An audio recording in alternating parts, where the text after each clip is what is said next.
Bonjour à tous. Dans cette vidéo, nous allons voir les infections urinaires ou urogénitales chez la femme ou chez l'homme. Je pense que les infections urinaires actuellement font partie de grands problèmes qui atteignent, que ce soit les couples, que ce soit les gens qui sont encore célibataires. Et cela entraîne beaucoup de complications dans la société et dans les couples en particulier. Ici, alors, nous allons voir quelles sont les causes de ces infections urinaires ou urogénitales? Quels sont les signes pour l'homme, pour la femme? Quels sont les types d'infections chez l'homme et chez la femme? Quelles sont les complications possibles et comment les prévenir?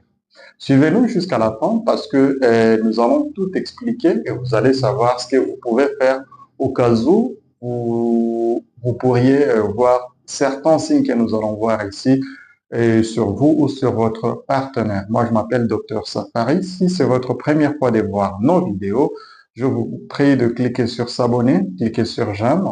Si vous avez des amis qui peuvent être intéressés par ces vidéos, vous pouvez leur partager ces vidéos parce que je pense que tout le monde veut avoir ces informations. La première chose que nous devons savoir, c'est que beaucoup d'infections génitales, urogénitales, sont causées par des microbes, par des virus, par des champignons, par des parasites, la plupart des fois. Mais le problème est que beaucoup de signes apparaissent un peu plus tard et il y a des infections qui surviennent sans aucun signe clinique. C'est pourquoi il faut toujours faire le dépistage. Les premiers agents causant des infections urinaires ou urogénitales, ce sont par exemple les staphylocoques, ce sont les Escherichia coli, ce sont les microbes qu'on appelle le chlamydia, ce sont des parasites qu'on appelle des trichomonas vaginalis et ce sont des microbes à gonococci, Neisseria gonococci. Ce sont les candidats albicans, ce sont des virus comme les virus du sida, ce sont des virus comme les virus de l'hépatite B, ce sont des parasites. En fait, c'est une panoplie et d'agents qui causent différentes infections urinaires ou urogénitales. Quand je parle d'infections urinaires, infections urogénitales, la plupart des gens confondent ces deux termes. Quand on parle d'une infection urinaire, c'est lorsque les virus, lorsque les microbes est entré dans la voie urinaire et entré par la voie par laquelle sortent les urines. Lorsque je parle des infections génitales, c'est lorsque ces microbes, lorsque ces virus, lorsque ces parasites sont seulement dans la zone génitale, dans le vagin par exemple, dans l'urètre chez l'homme, dans la prostate et consorts. Ainsi donc, beaucoup de gens confondent ces infections urinaires, urogénitales, mais nous allons parler de signes et tu vas comprendre qu'il y a des signes qui peuvent te montrer que tu as des infections urinaires seulement, que tu as des infections génitales à part ou que tu as des infections urinaires et génitales qu'on appelle communément des infections urogénitales. Alors, quels sont les facteurs des risques et qu'est-ce qui t'expose plus à contacter ces infections? La première chose que tu dois savoir, c'est l'hygiène, ok? La deuxième chose que tu dois savoir, c'est porter des habits très serrés. La troisième chose que tu dois savoir, c'est faire évidemment des rapports sexuels non protégés.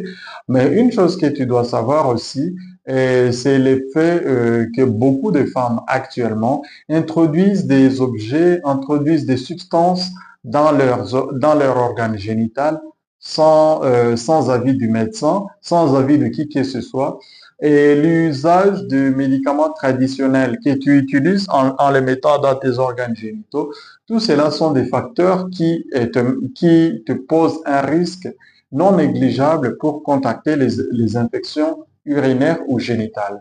Mais une autre chose que tu dois savoir, c'est l'effet de ne pas boire assez d'eau, mais aussi une autre chose cruciale encore, l'effet de ne pas aller faire le petit besoin quand tu les sens.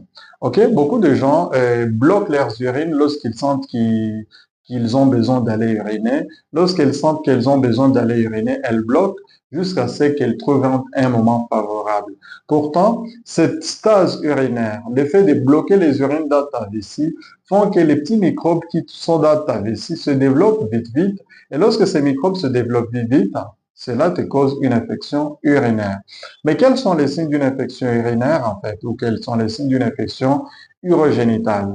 Avant de parler des signes, nous devons savoir qu'il y a deux types d'infections urinaires. Il y a les infections urinaires basses et les infections urinaires hautes. Et ces deux types d'infections ont des signes cliniques différents. La première chose, les infections urinaires basses. Les infections urinaires basses sont généralement causées par la blénorragie, ok, gonococcie, Neisseria gonococcie. Alors, cette blénorragie cause la plupart des fois une miction douloureuse, ok? Lorsque tu urines, tu sens une sorte de brûlure au niveau de la sortie de la sortie des urines. Là, tu peux savoir que tu as une infection due à la gonococcie ou la blénorragie. En plus de cela, tu peux trouver du pus qui sort de tes urines ou tu as des urines qui sont très nauséabondes. Là, tu peux être sûr que tu as une infection urinaire due à la blénorragie. La deuxième chose que tu dois savoir, c'est que tu peux avoir une infection une infection à chlamydia ou une infection de la gonococcie, mais lorsque ces microbes remontent vers le rein, ok? Lorsque ces microbes remontent vers le rein, là, tu peux avoir ce qu'on appelle une pyélonéphrite. Lorsque tu as une pyélonéphrite, tu ne vas pas seulement uriner les urines nauséabondes, mais dans tes urines, tu vas avoir la mousse, tu auras des urines très nauséabondes, tu peux avoir une forte fièvre, mais une autre chose que les gens ignorent, ce sont des douleurs au niveau du dos. Lorsque tu as des douleurs au niveau du dos et que tu as la fièvre et que tu as des urines nauséabondes et que lorsque tu fais pipi, ça te fait très mal, tu dois savoir que tu as ce qu'on appelle la pyélonéphrite. Une autre chose que nous devons savoir, à part cela, c'est que vous pouvez avoir d'autres types d'infections. Par exemple, pour un homme qui a une blénorragie, il peut évidemment avoir une douleur à la miction lorsqu'il fait des urines. Il peut avoir du pus qui sort de son organe génital. Mais en plus de cela, il peut avoir une orchite ou une orchiépididymite lorsqu'il a des douleurs au niveau des testicules. En plus de cela, il peut faire ce qu'on appelle une hémospermie. Une hémospermie, c'est lorsque tu éjacules du sperme contenant du sang. Mais cela n'est pas seulement pour un homme, parce que pour la femme, ce que la femme peut voir, c'est qu'elle peut avoir des pertes blanches ou jaunâtres très nauséabondes. Ok?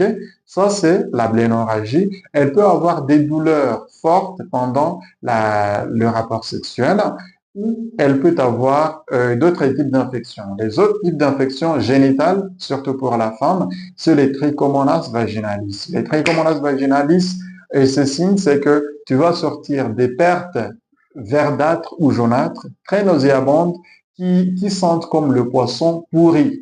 Tu as déjà senti un poisson pourri? Bien sûr, je pense. OK? Le poisson pourri, les frétins pourris, des trucs comme ça.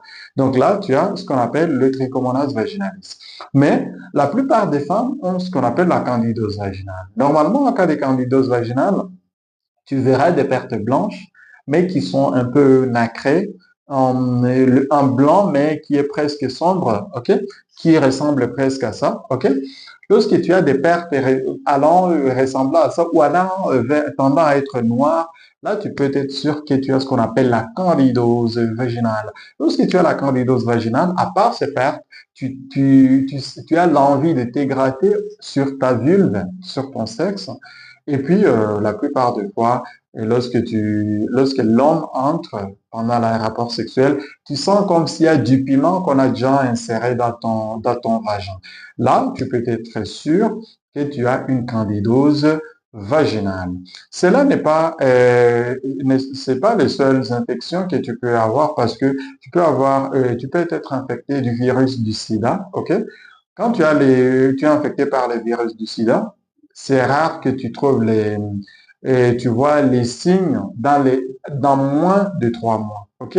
C'est pourquoi lorsque tu sais que tu as fait des rapports sexuels avec une personne suspecte que tu, et dans lequel tu n'as pas